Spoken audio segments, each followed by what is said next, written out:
some good coffee. So it's been a while since I ever did one of those channel updates. Well, by that I meant 4 years ago. Or 3, if you count Type Rabbits, even though nobody watched it. So I had to rewrite this script not once, not twice, but 3 times. Just because it's not good enough. Even for a silly little update video about this. So it's time to address some things. And let's begin with a shocker. Yeah, to kick things off is directly to your nuts. Yeah, I briefly mentioned this in my Lost Legends update on Shantae, while focused on the Shantae Advanced one, and stated that I want to focus on my art. I'll get to that later. Now, the main reason I'm putting this show on hold is, well, it's the fact I'm falling behind on things. A lot of things. Yeah, shocking. Last year, I only put out 12 videos on both channels. So, 1/3 for Ultra Kill, 1/3 for Shantae, and the rest of it Lost Legends. The end result of Lost Legends Season 2 as a whole? Only 3 episodes were made in 2025, which to me is kind of pitiful. Yeah, you want to know how many episodes of Lost Legends I got done in Season 1 throughout an entire year? 8, including an update. Yeah, those episodes are shorter in comparison. Material was gathered and scripts are mostly complete before I got to make those videos. But you want to know about progress in Season 2? Well, let me tell you a little something. I'm very ill prepared, so, well, Episode 3, which is going to be Thrill Kill, is far from complete. The footage you're seeing right now is me gathering some B-roll for the game. I have to do the same thing for the remaining episodes. Now, the progress for those episodes without spoiling, unless you join my Discord server, link in the description, do vary in terms of progress, of prepping. Now, the upcoming special that's after Thrill Kill, by the way, already had the materials gathered, except footage. And after that, the 5th episode needed some chapters written down. The 6th one, which is the shortest, needs refining. Episodes 7 and 8 just needed some fact-checking. 9 and 10 are barely started, and the final 2 episodes are halfway done. The other reason is the excuse to actually catch up on these scripts, and prep them once I get to editing. Why haven't I done this properly since Season 1 is beyond me, but it wouldn't save me a lot of time if I did these prior. It's also a good opportunity for me to do some fact-checking, making sure it's up to quality, though I do worry about length sometimes. The last reason is my shift in focus. Now, Lost Legends is the prime show on Rabbit, but I also got other things in life. Art for one, I was trailing behind, and last year alone, I only made like 1 proper piece, even though it's a playable car in RVGL.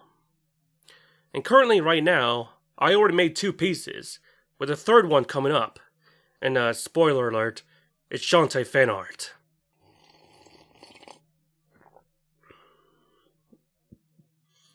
Yeah, I can't really escape the half-genie bunny mind control, can I? And besides art, I want to put my mind on Mace 2.0 content, and I had a video planned, which I'll discuss later. But first, I need to swallow that pill on the next topic. I'm a survivor. We're a dying breed. I'm scrapping the Borderlands video. Yeah, 25 hours, 411 gigabytes of footage, and a script that converts to an hour-plus long video. Good question. Was anyone asking for a Borderlands 4 video?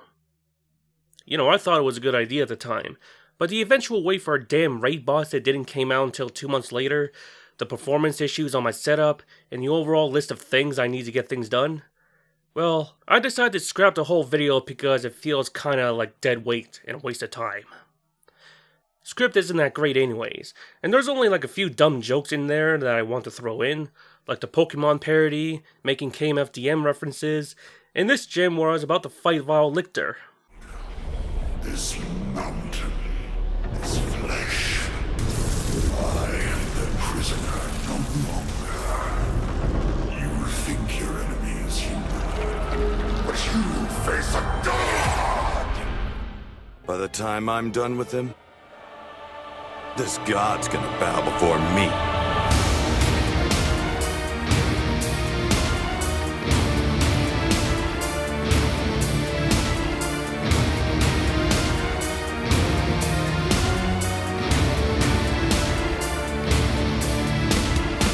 own the bit how good this Jacob's noob tube is, especially at in-game. People are so mad nowadays. For the rest of the video, I'm capitalizing the use of wasted clips that I'll never get to use. It's just me doing some commentary through an abridged version of the playthrough, similar to Shantae Advance and Ultra Kill. But if you want my consensus, I'm going to say it's pretty good apart from the general performance issues. I do enjoy the gunplay, which is at its best. The Jacob's knives are pretty fun to use, farming is much easier, summoning a hoverbike is a wise move to traverse the massive map, along with the easier fast travel. And I did like the Timekeeper as an antagonist in my opinion. Maybe on par with Handsome Jack, which sounds like a spicy take. However, if it weren't for the glaring performance problems that requires the fastest and beefiest hardware to run at a consistent frame rate, without DLSS, then this would overtake Borderlands 2 as the best in the franchise in my opinion. Because its power scaling isn't broke to shit. I did say it's dead weight, but I do have another Mace 2.0 production to deal with, which is worth my investment. Moses Airways, ready for liftoff, yo! Next, a video I wanted to make.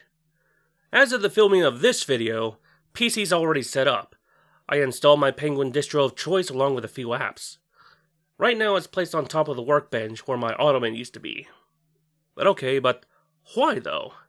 Why go through the effort of spending a shit ton of money for a new PC, running on Linux? Answer?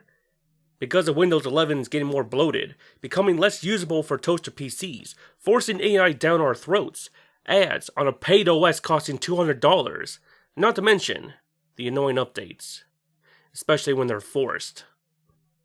Oh, and everything being tied to the internet where it shouldn't be. The other reason is that I want to leave Windows, and it's not as easy as cut the rope and be done with it.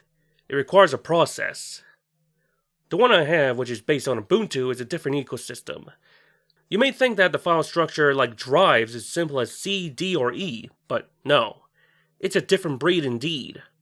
The file structure here is more tree-based. However, what are the benefits? Well, to give you the brief, it's usually lightweight, meaning that there's no bloatware or endless background processing taking precious resources. Gaming is getting more and more compatible, and offering better performance than Windows. Privacy is another, and it doesn't cost you a damn dime. Except the price of an empty hard drive / SSD and thumb drive to flash the distro in. Believe it or not, I have tried Linux Mint before on my main monolith. Well, for a brief moment until I stopped dead where the internet was and detected on my motherboard's built-in Wi-Fi. Yes, there was a way to connect to the internet via Ethernet cable, but what's so good about that when my main router is under the house? Well, at the time at least. Currently, my other router is just in the living room. Now, the last thing that I did film was the whole building thing, but chances are that I may have to make an abridged version, whether or not my camera footage is usable. I'm no gifted cinematographer, I'm just a guy who records shit. One more thing to note is that this is going to be a two-parter. The first one is a setup, and the second is when I get to properly use it for over a month.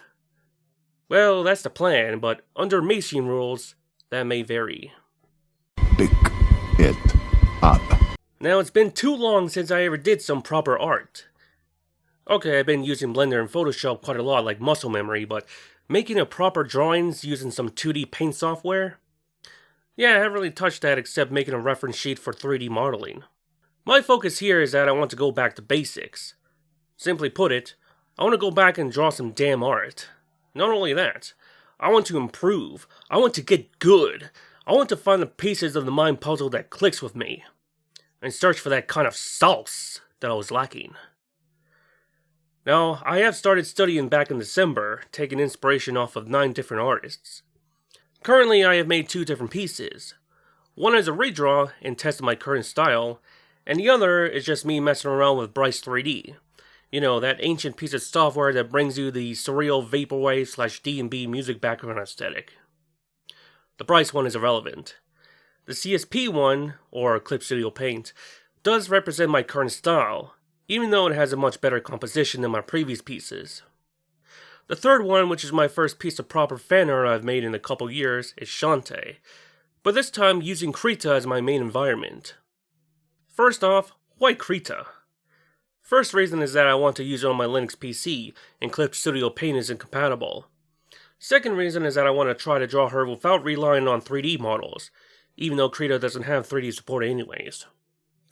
Now this piece is going to be another exercise, but not only adapting to the Krita environment, but the way I approach in the drawing process. Start with the composition, thumbnail, sketch, line art, colors, etc. I should look for a proper tutor that isn't, well, me. Yeah, training arc is going great. Then again, there's also my 3D modeling. I got 2 projects in particular, both Lost Legends related, and one of them is almost done. Vivi's new model, along with the alternate outfits, needed some adjustments, and a whole set of mouth textures. The apartment, on the other hand, I needed a shit ton of more textures, especially that DVD shelf where I needed countless spines to fill in. Then after that, I got the whole outside world to completely remodel with some proper storefronts, signposting, and other things. Dying times here. So here's the thing. Twitter, I'm still not calling it X, is a shithole. A shithole that everyone uses. They even acknowledge that this place is indeed a shithole, but refuse to leave.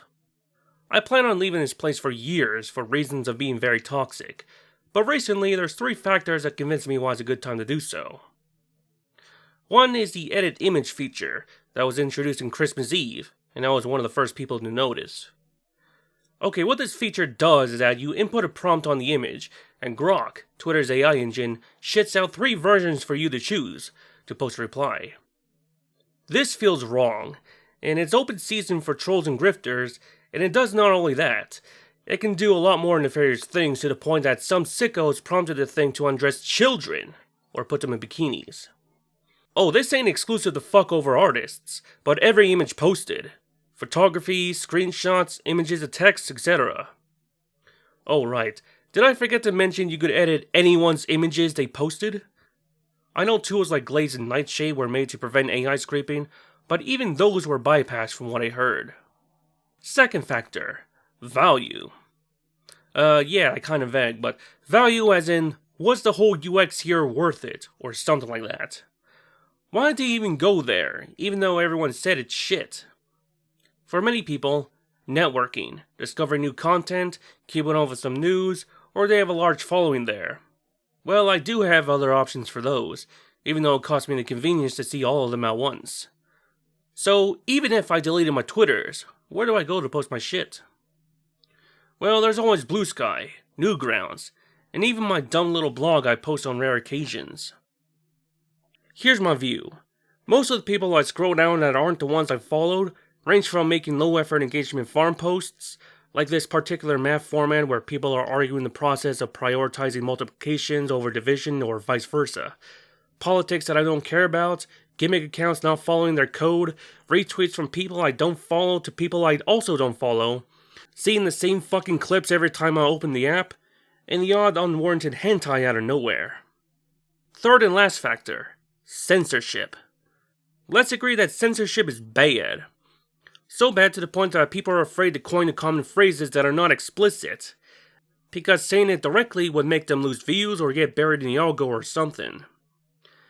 Hell, imagine watching a clip from an R-rated film or TV show and they decide to censor the word kill and rape, along with the violence. Makes it unwatchable. For the artist side, their Voldemort words are either commission or Patreon, because promoting those will definitely get buried under there. Seems like a damn paradox when I just mentioned the amount of hentai, usually uncensored, ranging from nude pinups, spreading cheeks, or getting pounded. You know, which those are fine, but saying commission to help support an artist? Hell no! Send them to the Shadow Realm. Anyways, that's why I nuked both my accounts. You know, a feature made to vandalize, full of toxic, filthy, rage-baiting, attention-whoring checkmarks, and an ungodly amount of unnecessary censorship, with double standards. Abandoning it will tempt me to come back sometime later, but no, fuck you Elon Musk, wipe the accounts out of there, fucking Judgment Day on those bitches. I did held back a bit because of a commission I was waiting for, and the fact I had to cross-reference the accounts I do follow, whether or not they have either a Blue Sky or Newgrounds. The Japanese ones are a bit tricky though, because they likely use Pixiv as their secondary, which I don't have or plan on having one. All in all, I'm better off leaving Twitter and staying in the blue skies.